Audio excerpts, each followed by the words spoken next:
అక్రమ చొరబాటుదారులు అడవుల్ని కబ్జా చేస్తుంటే ఇప్పుడు అడవుల రక్షణ కోసం అనాలా, లేకపోతే అక్రమ చొరబాటుదారులను తరిమేయడం కోసం అనాలా? అస్సాం కీలకమైనటువంటి నిర్ణయం తీసుకుంది.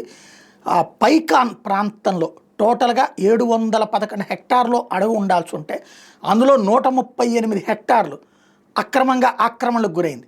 అందులో ఈ బంగ్లాదేశ్ నుండి వచ్చినటువంటి వాళ్ళు, తర్వాత బర్మా నుండి వచ్చినటువంటి, అంటే మయన్మార్ నుండి వచ్చినటువంటి శరణార్థులు అక్కడికి చేరిపోవడంతో చివరికి ఏనుగులకి ఆహారం దొరక్క, నీళ్లు దొరక్క రోడ్ల మీదకి వస్తున్నటువంటి సంఘటనలు జరుగుతున్నాయి. చుట్టుపక్కల గ్రామాల మీదకి వెళ్ళి అక్కడ దాడులు చేస్తున్నటువంటి అంశం, అది ప్యానిక్ అయిపోతున్నటువంటి పరిస్థితి ఏర్పడింది. దాని మీద ఎంక్వైరీ చేసినటువంటి అస్సాం అటవీ శాఖ ఇచ్చినటువంటి రిపోర్టు మేరకు టోటల్గా 1100 కుటుంబాలు ఆ లోపల ఉన్నాయి అన్నటువంటి విషయాన్ని తేల్చారు. అటవీ భూముల్లో ఆక్రమించుకుని వాళ్ళందరూ జీవిస్తున్నారన్నటువంటి విషయం తేలింది. ఇప్పుడు వాళ్ళందరినీ అక్కడి నుంచి వీళ్ళందరంట లోపల ఈ బ్యాంబూ ట్రీస్ వేసేసి అక్కడ బ్రతికేస్తున్నారన్న విషయం తేలింది. ఇప్పుడు వాళ్ళందరినీ కూడా యువతలకు తీసుకొచ్చేటటువంటి కార్యక్రమం స్టార్ట్ చేశారు.